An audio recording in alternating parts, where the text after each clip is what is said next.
In the movie The Secret, I quoted Dr. Wernher von Braun, who is considered by many as the father of the space program.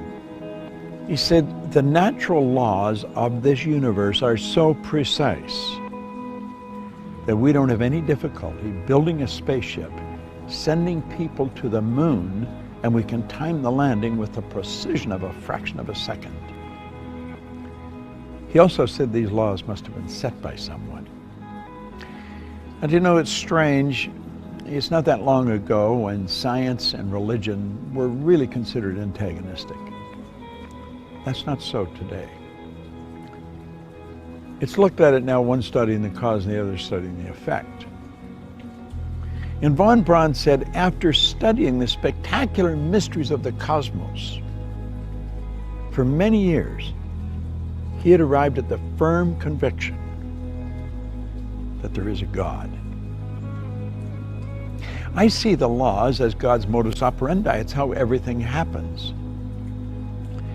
The Secret was based on the concept of the law of attraction. And because the movie went viral, it was all over the world, everyone everywhere was talking about the law of attraction. People writing books on it that don't really understand it, people speaking on it that many of them advertise their ignorance when they talk about it. I'm of the conclusion that attraction is not really understood in any depth by most people. Now, I've studied this every day for 50-some years. And I can assure you, attraction is a law, but it's a secondary law. The primary law is the law of vibration. The law of vibration is one of the basic laws of the universe. It decrees that everything moves, nothing rests. We literally live in an ocean of motion. Do you know that everything is an expression of the same thing? The leaves, the tree, the cement, the body, the clothes. It's all energy at a different rate of vibration. You see, your body is a molecular structure in a very high speed of vibration. Your brain is an electronic switching station. Your brain does not think, but you think with your brain. There's a difference.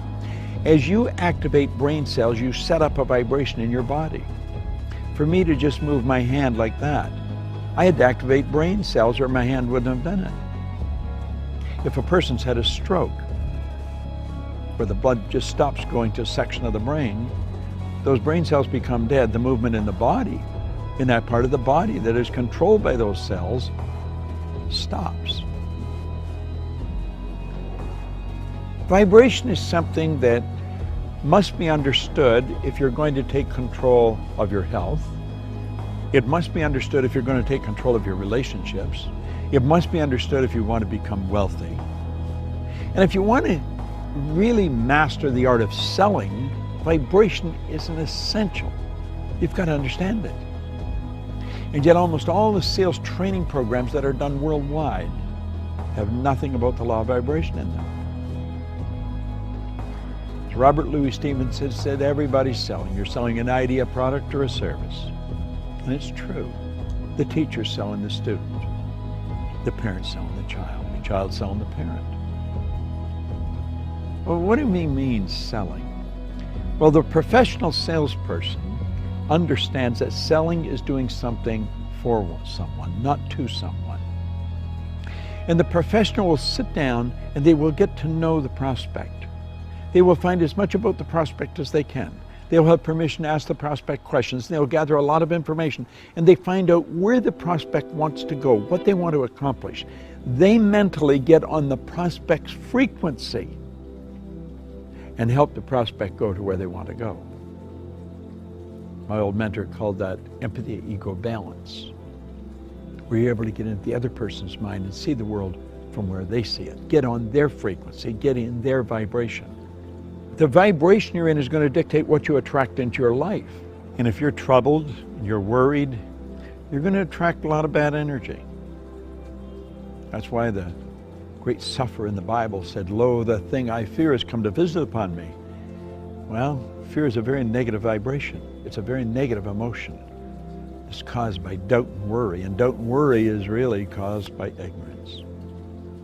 Let's why Solomon said, in all you're getting, get understanding. What do we want to understand? I think we want to understand the laws that govern our being, the laws that govern our universe. And then we want to understand how to get in harmony with the law. Everything you want will come to you when you get in harmony with it. Vibration is essential to understand, but only one person, maybe 10, has any grasp of it at all. If you ask a person how they feel, what they're really telling you is their conscious awareness of the vibration they're in. If a person says, I just don't feel very well, that person's probably in a very negative vibration. A person said, I feel wonderful, they're in a very good vibration. If you're in a really good vibration and you're with a person that's very negative, you will not feel comfortable in their presence. Feeling, conscious awareness, vibration. You don't feel comfortable in their energy and you want to get away from them. Now, if you were negative and they're negative, you're going to come together. Misery loves company. See, these old sayings are all based on laws. It's hard to believe that two miserable people would be comfortable together, but if you understand they're both on the same frequency, they're both listening to the same music. You'll often hear a person that went for a walk in the woods. They said it was so pleasant. Why? The vibration of nature is perfect. That's why a walk in the woods leaves you feeling so good.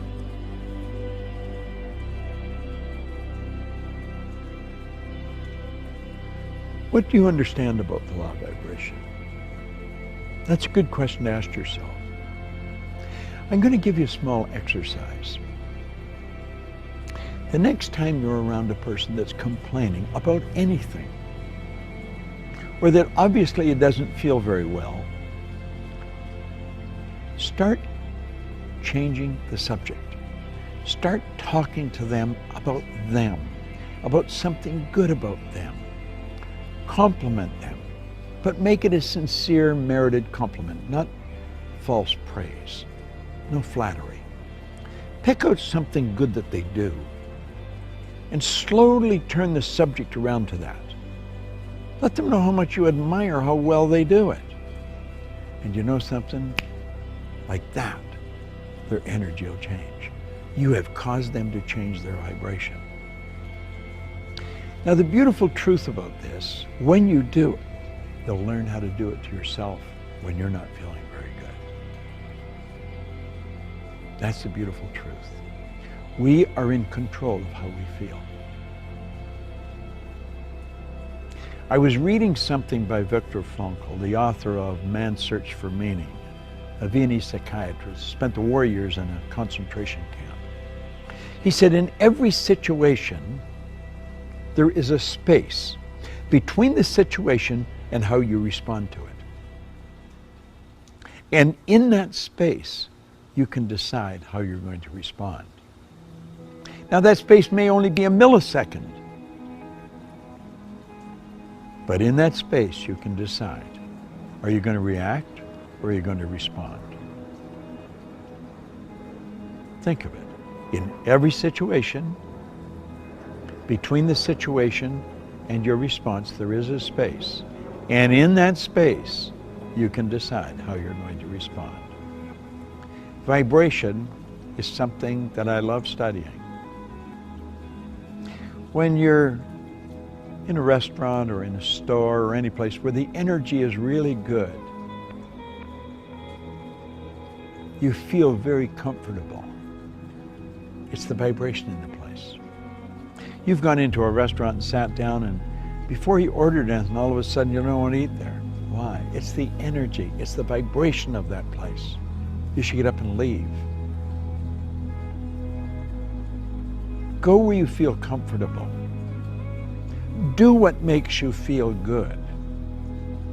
That's why people that are doing what they love never have to work again. They spend their whole life in a wonderful vibration. The person who truly understands how to pray puts himself in a wonderful vibration. I want to suggest you study it and understand this. you will attract to you whatever you're in harmonious vibration with. You are in control of the vibration you're in.